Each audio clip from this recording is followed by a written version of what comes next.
Hello friends, आप सबका कक्षा 9 विज्ञान विषय के अध्याय 15 खाद्य संसाधनों में सुधार की इस सेकंड क्लास में हार्दिक स्वागत है। इस चैप्टर की एक क्लास ऑलरेडी हो चुकी है, तो वो क्लास अगर आपने नहीं देखी है तो उसकी लिंक वीडियो की डिस्क्रिप्शन में है, वहाँ जाकर आप उस क्लासेस को देख सकते हैं। उस क्लास में हमने चैप्टर से संबंधित जो भी बेसिक था वो फसल क्या होता है, फसल उत्पादन के विभिन्न चरण जैसे कई सारे महत्वपूर्ण बिंदुओं की चर्चा कर ली थी। उसी कड़ी में आज हम उसके आगे के टॉपिक की चर्चा करेंगे, जिसमें आज का हमारा टॉपिक होगा, पहला टॉपिक है वो है फसल सुरक्षा प्रबंधन, और उसके बाद हम पशुपालन की चर्चा करेंगे। तो चलिए क्लास शुरू करते हैं। क्लास शुरू करने से पहले मेरी आपसे छोटी सी रिक्वेस्ट है कि यदि आप चैनल पर पहली बार आए हैं तो कृपया करके चैनल को सब्सक्राइब कर ले और साथ ही साथ अपने मित्रों को शेयर जरूर करें। चलिए शुरू करते हैं। बात कर रहे हैं हम फसल सुरक्षा प्रबंधन की। तो पिछली क्लास में हमने फसल पढ़ लिया था, फसल उत्पादन के विभिन्न तरीके, सिंचाई पद्धतियाँ, फसल उत्पादन प्रबंधन जैसे सभी बिंदुओं की चर्चा बहुत अच्छे से कर ली थी। इस क्लास में हम फसल सुरक्षा प्रबंधन यानी किस तरह फसलों को हम सुरक्षित रख सकते हैं, वो तरीके क्या है, उनका भंडारण कैसे किया जाता है, इन सभी बातों की चर्चा करेंगे। तो देखें, फसल सुरक्षा प्रबंधन का मतलब क्या है। तो रोग कारक जीवों और फसल को हानि पहुंचाने वाले कारकों से फसल को क्या करना, बचाना, उसकी सुरक्षा करना ही क्या कहलाता है, फसल संरक्षण कहलाता है। यानी विभिन्न प्रकार के रोगाणु, जीवाणु या जो फसल को नुकसान पहुंचाने वाले अन्य कारक है, उन सब से फसल को बचाना, उन सब से क्या करना, फसल को बचाना ही क्या कहलाता है, फसल संरक्षण कहलाता है।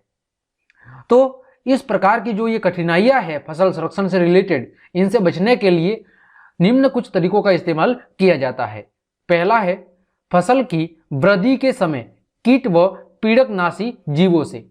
पहला बचाव किससे करना पड़ता है कि जब फसल उगकर तैयार हो जाती है तो उगने से लेकर उसके पकने की प्रक्रिया के बीच में विभिन्न प्रकार के कीटनाशक व जो पीड़कनाशक जो जीव है, जो फसल को समय समय पर नुकसान पहुंचाते हैं, उन जीवों से सुरक्षा करना। दूसरा, अनाज के भंडारण के समय कि जब हम अनाज को भंडारित करते हैं तो उस समय भी उसमें कई प्रकार की बीमारियां लग जाती है या कई प्रकार के जीव उत्पन्न हो जाते हैं जो उस फसल को खराब कर देते हैं। तो इन दो चीज़ों से हमें सुरक्षा करनी होती है, एक तो उसके उगने से लेकर उसके पकने तक और दूसरी उसके भंडारण के समय। अब हम इन दोनों बातों को अच्छे से समझेंगे कि किस तरह हम फसल की जो वृद्धि प्रक्रिया है उसके जरिए, उसके अंतर्गत हम कैसे सुरक्षा कर सकते हैं और किस तरीके से हम भंडारण के समय फसलों को सुरक्षित रख सकते हैं। तो सबसे पहले बात करते हैं पीड़कनाशी की कि ये जीव क्या होते हैं। तो पीड़कनाशी जीव जो फसल को क्या कर देते हैं, खराब कर देते हैं, जिससे वह मानव उपयोग के लायक नहीं रहती, वो क्या कहलाते हैं, वो जीव क्या कहलाते हैं, पीड़क कहलाते हैं। क्या कहलाते हैं, पीड़क कहलाते हैं। यानी वे जीव जो फसल को उसकी जो जीवन प्रक्रिया है उसकी उगने से लेकर पकने तक, इस प्रक्रिया में वे सारे जीव जो उस फसल को खराब कर देते हैं, जिसके कारण वो मानव के उपयोग नहीं रहती है, ऐसे जीवों को क्या कहते हैं, हम पीड़क कहते हैं। और पीड़क कई प्रकार के होते हैं। जैसे पहला है खरपतवार। खरपतवार क्या होता है, तो फसल के साथ उगने वाले जो अनावश्यक या अवांछनीय पौधे होते हैं। आपने देखा होगा जब आप फसल बोते हो तो उसके आसपास में कई सारे ऐसे अन्य पौधे उग जाते हैं जो बेकार होते हैं, जिनका कोई उपयोग नहीं होता है।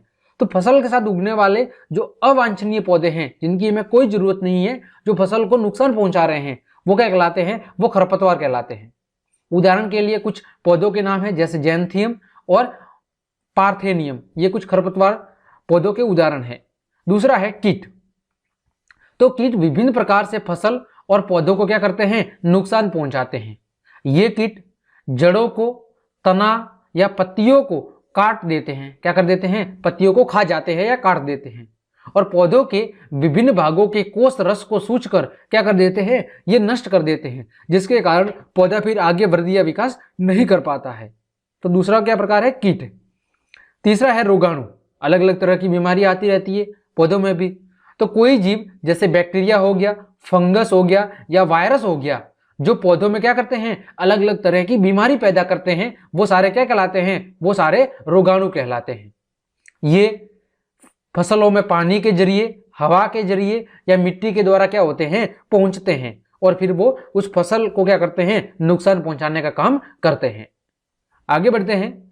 ये क्या थे, ये थे कुछ पीड़क। और इनको नष्ट करने के लिए हम अलग अलग प्रकार की पीड़कनाशी यानी दवाइयों का उपयोग करते हैं, जिसके जरिए फसल की क्या करते हैं, हम सुरक्षा करते हैं। ठीक है, तो ये विभिन्न प्रकार के पीड़क है जिनसे हमें फसलों को क्या करना होता है, बचाना होता है। और इसके लिए हम समय समय पर अलग अलग प्रकार की रासायनिक दवाइयों का, है ना, और केमिकल्स का क्या करते हैं, फसलों में छिड़काव करते हैं, जिसके जरिए इनसे क्या होता है, बचा जाता है। आगे बात कर रहे हैं अनाज का भंडारण, कि भंडारण में क्या समस्या हो सकती है। अभी हम केवल समस्या पढ़ रहे हैं, ठीक है। तो देखो भंडारण में क्या समस्या होती है, तो पूरे साल मौसम के अनुकूल भोजन प्राप्त करने के लिए अनाज को सुरक्षित स्थान पर रखना क्या होता है, अनिवार्य होता है। मतलब केवल फसल को उत्पादित करना ही जरूरी नहीं है, फसल के उत्पादन के साथ साथ उसका उचित तरीके से भंडारण करना, उसका प्रबंधन करना वो भी जरूरी है। अगर उसका उचित तरीके से प्रबंधन नहीं करेंगे, भंडारण नहीं करेंगे, तो कुछ समय बाद वो फसल क्या हो जाएगी, वो खराब हो जाएगा आपका अनाज तो, और फिर बाद में खाने लायक नहीं रहेगा। तो जितना महत्व अनाज को उत्पादन करने का है, उससे कई ज्यादा महत्व क्या है, उसको सुरक्षित रखने का है। परंतु भंडारण के समय अनाज कितने ही कारणों से खराब और क्या हो जाता है, व्यर्थ हो जाता है। पहला कारक क्या है, भंडारण के समय जो फसलों को नुकसान पहुंचाते हैं, उसमें पहला कारण है वो है जैविक कारक। जैविक कारक का मतलब है जीवित प्राणी, जैसे कीट, चिड़िया, छिचड़ी, बैक्टीरिया, फंगस, ये सारे कुछ ऐसे जीव हैं जो उस अनाज को क्या कर देते हैं, खराब कर देते हैं। आपने भी देखा होगा आपके घर पर कई समय तक कोई जैसे गेहूं वगैरह, चने वगैरह पड़े रहते हैं, तो उसके अंदर फफूंद लग जाती है ना, और वो उसको खराब कर देते हैं। तो वो क्या कारक है, जैविक कारक, जो विभिन्न प्रकार के जीवों के द्वारा, जीवित प्राणियों के द्वारा नुकसान पहुंचाते हैं, वो सारे कारक क्या कहलाते हैं, जैविक। दूसरे हैं अजैविक कारक। अजैविक कारकों में बात करें, जैसे नमी, है ना, आपने कोई सी फसल को या अनाज को कुछ समय के लिए ऐसी जगह रख दिया जहां पर नमी है, तो वो क्या हो जाएगा, सड़ जाएगा, अचानक से फफूंद लग जाएगी, उसमें खराब हो जाएगा। इसी तरह तापमान में अनियमितता, ये कुछ क्या है, अजैविक कारक है जो भंडारित अनाज को क्या करते हैं, नुकसान पहुंचाते हैं। ये कारक फसल की गुणवत्ता की बात होगी, उसके भार की बात होगी, उसके रंग में परिवर्तन की बात होगी, या अंकुरण में निम्न क्षमता के कारण है, जिसके कारण फसलों को ये अलग अलग रूपों में क्या करते हैं, नुकसान पहुंचाते हैं। या तो वो फसल की गुणवत्ता में कमी कर देते हैं, या उसके भार में कमी कर देते हैं, या उसके रंग में परिवर्तन कर देते हैं, या उसकी जो अंकुरण की क्षमता है उसमें क्या कर देते हैं, कमी कर देते हैं। और इन विभिन्न कारकों की मदद से वो क्या करते हैं, भंडारित किए जाने वाले अनाज या फसल को क्या करते हैं, नुकसान पहुंचाते हैं। ठीक है, अब देखो, अब जो भंडारित अनाज है उसको हम सुरक्षित कैसे रख सकते हैं। अभी तो हमने क्या देखा, समस्या क्या है, अब उसको उपाय क्या है बचने का। तो अनाज को सुरक्षित भंडार गृह तक पहुंचाने से पहले अनाज को सुरक्षित रखने के विभिन्न उपाय जो कि भविष्य में इस्तेमाल हो, वे क्या है, निम्नलिखित है। यानी अनाज को भंडार गृह में पहुंचाने से पहले किए जाने वाले उपाय, जिसके जरिए हम फसल को सुरक्षित रख सकते हैं या हमारे अनाज को सुरक्षित रख सकते हैं, वो तरीके क्या है। पहला है सुखाना, यानी जब हम फसल को थ्रेसिंग के जरिए क्या कर लेते हैं, अनाज के रूप में इकट्ठा कर लेते हैं। जैसे गेहूं है तो गेहूं को जब काट लेते हैं, उसके बाद थ्रेसिंग की प्रक्रिया होती है, और थ्रेसिंग की प्रक्रिया के जरिए हम उससे कचरा, जिसे हम भूसा कहते हैं, उसको अलग कर लेते हैं और गेहूं को अलग कर लेते हैं। तो गेहूं को अलग करने के बाद उसे सबसे पहला क्या काम करना चाहिए, सूरज की रोशनी में अच्छी तरह से सुखाना चाहिए, ताकि क्या हो, उसके अंदर जो नमी मौजूद है या जो अन्य किसी प्रकार के छोटे मोटे जीव है वो धूप के कारण क्या हो जाएंगे, मर जाएंगे। दूसरा सफाई, दूसरे क्या जरूरी है, सफाई। तो अनाज में कीड़े नहीं होने चाहिए, गोदामों को अच्छी तरह से साफ कर लेना चाहिए भंडारण से पहले। छत, दीवार और फर्श में अगर कहीं पर दरार है तो अच्छी तरह से उसकी क्या करनी चाहिए, मरम्मत करनी चाहिए, अन्यथा उससे फफूंद वगैरह आ सकती है। तीसरा है वो है धूमक। धूमक क्या होता है कि गोदाम और जो भंडारण गृह है जहां पर हमें अनाज का भंडारण करना है, पर जिस बीच में कवकनाशी या कीटनाशी का प्रयोग करना क्या होता है, आवश्यक होता है। यानी वहां पर आपको उसके अंदर दवाई वगैरह छिड़क के फिर वहां पर भंडारण करना चाहिए। अगला है भंडारण उपकरण।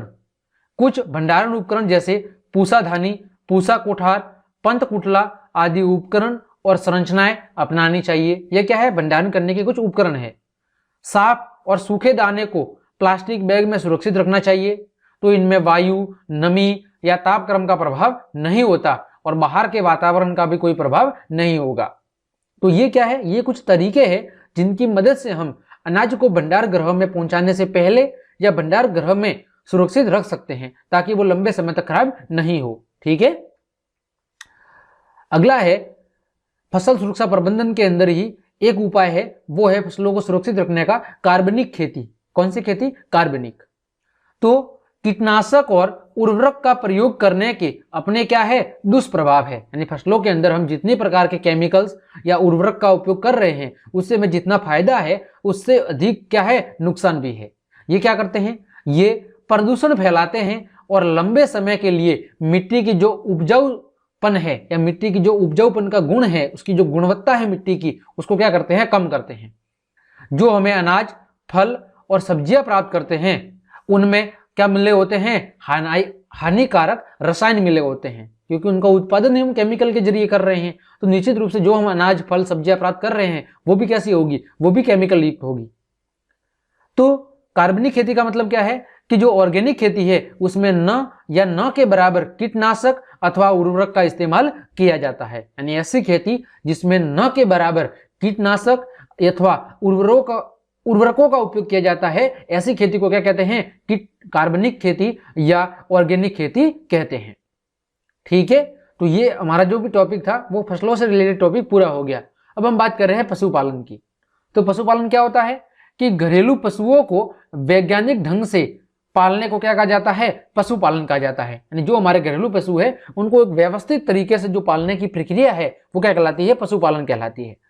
ये इसके अंदर क्या क्या शामिल है? तो देखो, इसमें पशुओं का भोजन से संबंधित बातें शामिल है, पशुओं का आवास, उसमें नस्ल सुधार और रोग नियंत्रण से संबंधित सारी बातें शामिल है। किसमें? पशुपालन में। यानी केवल पशुओं को पालना ही पशुपालन नहीं है, उसमें पशुओं के भोजन से रिलेटेड जितनी भी बातें हो, उनके आवास से संबंधित सुविधाएं, उनमें नस्ल सुधार से संबंधित बातें और साथ ही साथ उनके रोग नियंत्रण से संबंधित भी बातें शामिल है। अब जो हमारे यहाँ पर पशु कृषि है या जो पशुपालन है उसका प्रमुख उद्देश्य क्या होता है? तो पशुपालन का प्रमुख उद्देश्य होता है, पहला होता है दुग्ध प्राप्त करना, यानी दूध प्राप्त करना। दूसरा, कृषि कार्य में उपयोग लेना। तीसरा, खेत को जोतने के लिए बोई। और चौथा, यातायात में प्रयोग हेतु। ये कुछ प्रमुख उद्देश्य है जिनकी मदद से हमारे यहाँ पर पशुपालन किया जाता है। अब पशु कृषि के प्रकार क्या है? तो देखो, यहाँ पर गाय का वैज्ञानिक नाम दिया हुआ है बोस इंडिकस और भैंस का वैज्ञानिक नाम है बुबेलस बुबेलिसिस। ठीक है, ये नाम कभी कभार परीक्षा में पूछ लिए जाते हैं। तो पशु कृषि के अंतर्गत हमारा जो वर्गीकरण हमने किया है वो पहला किया है दूध देने वाली मादा, यानी दूध देने वाली जो मादा जीव है उनमें। तो इनमें सभी कौन से जीव है? दूध देने वाले जीव शामिल है। जैसे मादा पशु, जिसमें हो गया गाय होगी, भैंस होगी, बकरी होगी, भेड़ होगी, ये सारे जितने भी जीव है जो दूध देते हैं, जो मादा होती है वो सब दूध देने वाली इस नस्ल में शामिल है। फिर दूसरे जीव है वो है हल चलाने वाले जानवर, जो कौन से होते हैं? सामान्यतः नर होते हैं। ये जानवर दुग्ध नहीं देते लेकिन कृषि में क्या करते हैं? कृषि में अपनी मदद करते हैं, यानी कृषि कार्यों में अपना योगदान देते हैं। जैसे कृषि कार्यों में हल चलाना, सिंचाई के लिए उपयोग लेना, बोझा ढोने के लिए काम में लेना, ये सारे जो नर जीव हैं वो इस काम हेतु उपयोग में आते हैं। फिर दुग्ध स्त्रवन काल, इसका मतलब क्या होता है? यानी जीवों को हमने दो कैटेगरी में बांटा है, एक दूध देने वाले जीव और एक हल चलाने वाले जानवर या कृषि कार्य में उपयोग आने वाले जानवर। अब जब एक शब्द दिया हुआ है दुग्ध स्त्रवन काल, इसका मतलब क्या होता है? किसी जीव के जन्म से लेकर अगली गर्भधारण के बीच का समय, किसी जीव के जन्म से लेकर अगली गर्भधारण के बीच का समय जो दुग्ध उत्पादन होता है उसे क्या कहते हैं? उसे दुग्ध स्त्रवन काल कहते हैं। कहां से लेके? जन्म से लेके अगले गर्भधारण के बीच का समय है ना, जो दुग्ध उत्पादक समय होता है उसको कहते हैं दुग्ध स्त्रवन काल कहते हैं। अब पशुओं की देखभाल की बात करते हैं। तो पशुओं की देखभाल में सबसे पहली बात किसकी आती है? साफ सफाई की। सबसे महत्वपूर्ण बिंदु क्या है? पशुओं की साफ सफाई। तो पशुओं की सुरक्षा के लिए हवादार और छायादार स्थान होना चाहिए। पशुओं की चमड़ी की लगातार ब्रशिंग होनी चाहिए। पानी इकट्ठा नहीं होना चाहिए, यानी जिस स्थान पर वो रह रहे हैं वहां पर ज्यादा पानी इकट्ठा नहीं होना चाहिए। और ढलान वाले पशु आश्रय होने चाहिए। पशु जहां पर बैठ रहे हैं, ठीक है ना, वहां पर थोड़ा जो जमीन है वो कैसे होनी चाहिए? थोड़ी ढलान वाली होनी चाहिए, ताकि वहां पर गंदगी ना हो। जैसे वो मल मूत्र वगैरह करते हैं तो वो तुरंत से ढाल से बहकर नीचे पर आ जाएगा, अन्यथा वहां पर ही गंदगी हो जाएगी। तो पहला सबसे बिंदु है वो है सफाई का। दूसरा है भोजन का। भोजन का विशेष ध्यान रखना जरूरी होता है पशुओं में। तो भूसे में मुख्य रूप से फाइबर या रेशे वाली चीजों का इस्तेमाल होना चाहिए, गाढ़ा प्रोटीन होना चाहिए और दुग्ध की मात्रा बढ़ाने के लिए खाने में विटामिन और क्या होने चाहिए? खनिज होने चाहिए। ये क्या है? भोजन से संबंधित कुछ सामान्य बातें हैं। अगला है बीमारी से बचाव। तो पशुओं की मृत्यु हो सकती है, जो दुग्ध उत्पादन को क्या करते हैं, प्रभावित कर सकते हैं। एक स्वस्थ पशु नियमित रूप से खाता है और ठीक ढंग से क्या होता है, बैठता है और उड़ता है। पशु के बाह्य परजीवी और अंत परजीवी दोनों ही होते हैं, यानी पशुओं को उसके शरीर के अंदर भी विभिन्न प्रकार के परजीवी और बाहरी परजीवी भी उसे क्या कर सकते हैं, बीमारी से ग्रसित कर सकते हैं।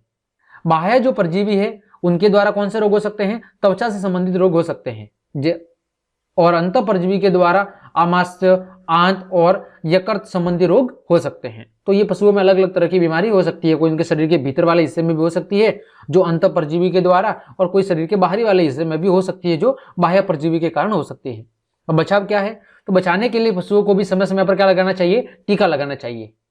और ये ज्यादातर जो पशुओं में होने वाले रोग है वो बैक्टीरिया और किसके कारण होते हैं, वायरस के कारण। तो इनसे बचाव हेतु समय समय पर पशुओं को अलग अलग प्रकार के जो टीके लगाए जाते हैं उन टीकों का नियमित रूप से उनको क्या लगाना चाहिए, डोज लगवाना चाहिए, ताकि उनका बीमारी से क्या हो सके, बचाव हो सके। अगला है हमारा मुर्गी पालन या कुक्कुट पालन।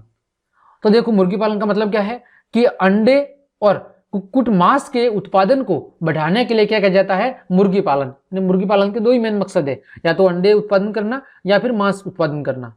और ये दोनों ही, चाहे अंडों की बात करें या मांस की, ये हमारे शरीर में या भोजन में क्या काम करते हैं, प्रोटीन की मात्रा को बढ़ाने का काम करते हैं। किसकी मात्रा को, प्रोटीन की मात्रा को बढ़ाने का काम करते हैं। अब इससे संबंधित कुछ शब्द हैं, जैसे ब्रोलर्स। क्या है, ब्रोलर्स क्या होता है, जब सूजों को यानी मुर्गी के बच्चों को, सूजों को केवल मांस के लिए पाला जाता है तो उसे क्या कहते हैं, ब्रोलर्स कहते हैं। ये जन्म के 6 से 8 हफ्तों के अंदर क्या किए जाते हैं, इस्तेमाल कर लिए जाते हैं। कितने हफ्तों के बीच, 6 से 8 हफ्तों के बीच में इस्तेमाल कर लिए जाते हैं। अगला है शब्द लेयर। तो जब कुक्कुट को केवल अंडों के लिए पाला जाता है तो उसे क्या कहते हैं, लेयर। ये जन्म के 20 हफ्तों बाद इस्तेमाल कर लिए जाते हैं, जब ये लैंगिक परिपक्वता के लायक हो जाते हैं, जिसके फलस्वरूप क्या होते हैं, जिसके परिणाम स्वरूप हमें अंडे प्राप्त होते हैं।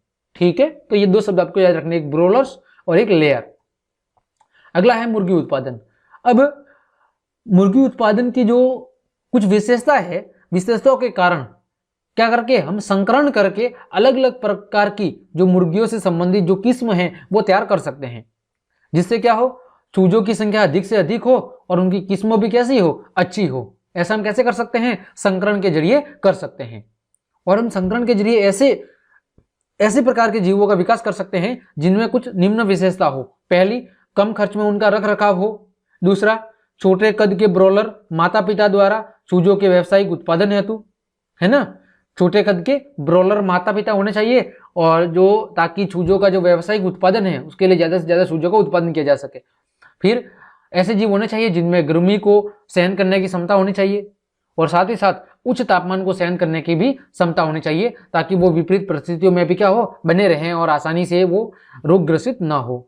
तो ऐसा हम इस प्रकार की जो जीव है उसका निर्माण हम कैसे कर सकते हैं, इस प्रकार की किस्मों वाले जीवों का निर्माण हम संकरण के जरिए कर सकते हैं, ताकि हम अच्छी क्वालिटी वाले जीवों का निर्माण करके हम बेहतर ढंग से उनका उत्पादन कर सकते हैं और अच्छी तरह अपना मुर्गी पालन या कुक्कुट पालन के व्यवसाय को आगे बढ़ा सकते हैं।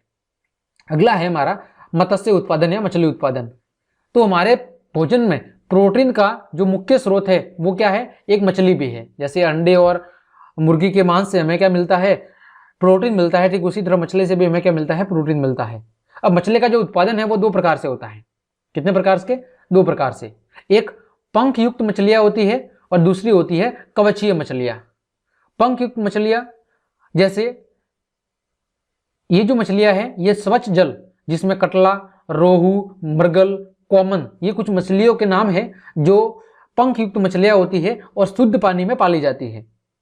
दूसरी है कवचीय मछलियां, जिसमें कौन कौन सी शामिल है, प्रॉन और मोलस्का संघ की जो मछलियां है ये कवचीय मछलियों के अंतर्गत आती है। तो इस प्रकार मछलियों का जो उत्पादन है वो 2 प्रकार से होता है, एक पंख युक्त मछलियां और एक कवच वाली मछलियां। अब मछली का जो उत्पादन है वो भी 2 जगहों पर किया जाता है। वो तो क्या थे, मछली के प्रकार थे, एक पंख युक्त मछली और एक कवच वाली। अब क्या है, उनके उत्पादन के तरीके हैं।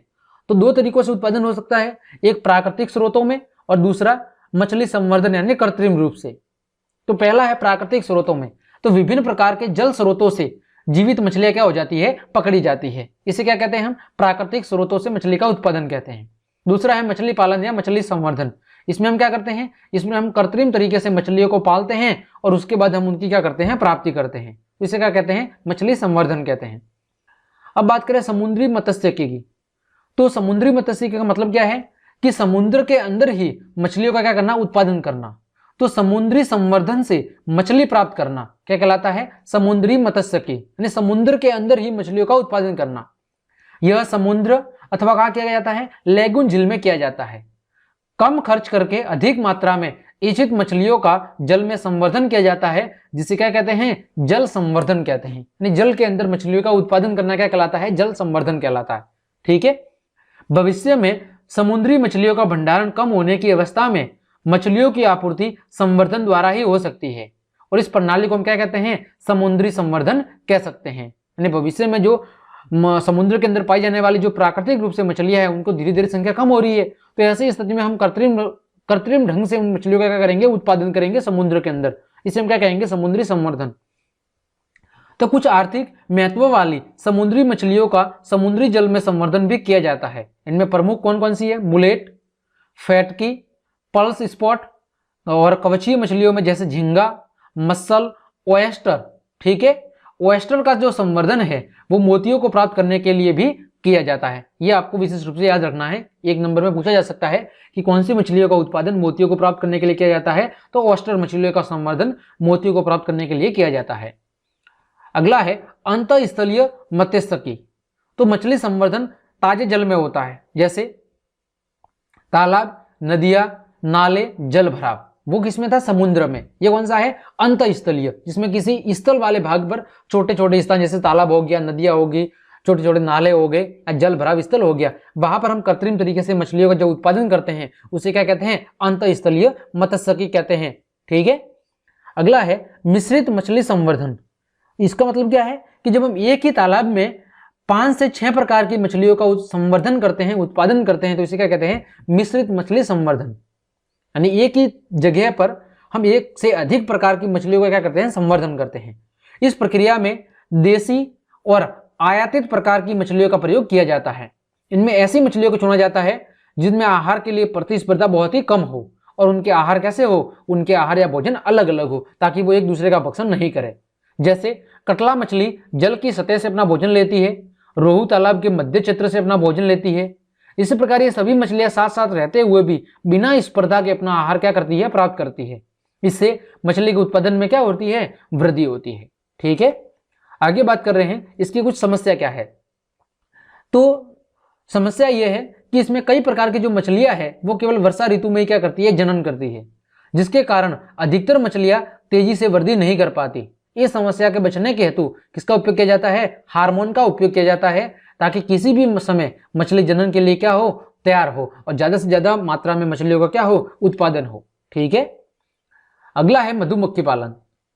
तो मधुमक्खी पालन क्या है, एक प्रकार का यह भी एक कृषि का ही एक रूप है, जिसमें मधुमक्खियों की बहुत बड़ी संख्या को एक बड़े पैमाने पर रखा और क्या जाता है, संभाला जाता है, और उसकी देखभाल की जाती है, और उसके परिणाम स्वरूप शहद और क्या प्राप्त किया जाता है, मोम प्राप्त किया जाता है। यानी एक बहुत बड़ी संख्या में मधुमक्खियों को पाला जाता है, उनकी सुरक्षा की जाती है, और जिसके परिणाम स्वरूप शहद और मोम की प्राप्ति की जाती है। इसे क्या कहते हैं, मधुमक्खी पालन कहते हैं। मधुमक्खियों को पालना। अधिकतर किसान मधुमक्खी पालन अन्य आय स्रोत के लिए क्या करते हैं, इस्तेमाल करते हैं। मधुमक्खी पालन या एपियरीज क्या है, एक बहुत बड़ी प्रकार है, यानी बहुत बड़ा क्षेत्र है जहां पर व्यवसाय या आय की क्या है, एक बहुत बड़ी संभावना है। देखिए एपियरी क्या होता है। तो एपियरी एक व्यवस्था है जिसमें अधिक मात्रा में मधुमक्खी के छत्ते मनचाही जगह पर अनुशासित तरीके से इस प्रकार रखे जाते हैं कि अधिक मात्रा में मकरंद और पराग क्या हो सके, एकत्रित हो सके। यानी एक ऐसी व्यवस्था है जिसमें कई सारे मधुमक्खियों के छत्ते को अलग अलग प्रकार के बक्सों में भरकर ऐसी जगह पर रख दिया जाता है जहां पर आसपास हरियाली ज्यादा हो, खेती बाड़ी ज्यादा हो, ताकि वो ज्यादा से ज्यादा उन फूलों से मकरंद और पराग को इकट्ठा कर सके और अधिक से अधिक मात्रा में शहद का निर्माण कर सके। तो इस प्रकार की जो व्यवस्था है, उस प्रकार की व्यवस्था को कहा जाता है, एपियरी कहा जाता है। अब भारत में अगर मधुमक्खी के प्रकार की बात करें तो कुछ भारतीय मधुमक्खी है, जैसे एपिस एरेना इंडिका, ये सामान्य भारतीय मधुमक्खी है। इसके अलावा एपिस डोर्सेटा, ये एक सेल मधुमक्खी है, और एपिस फ्लोरी, ये क्या है, एक छोटी मधुमक्खी का नाम है।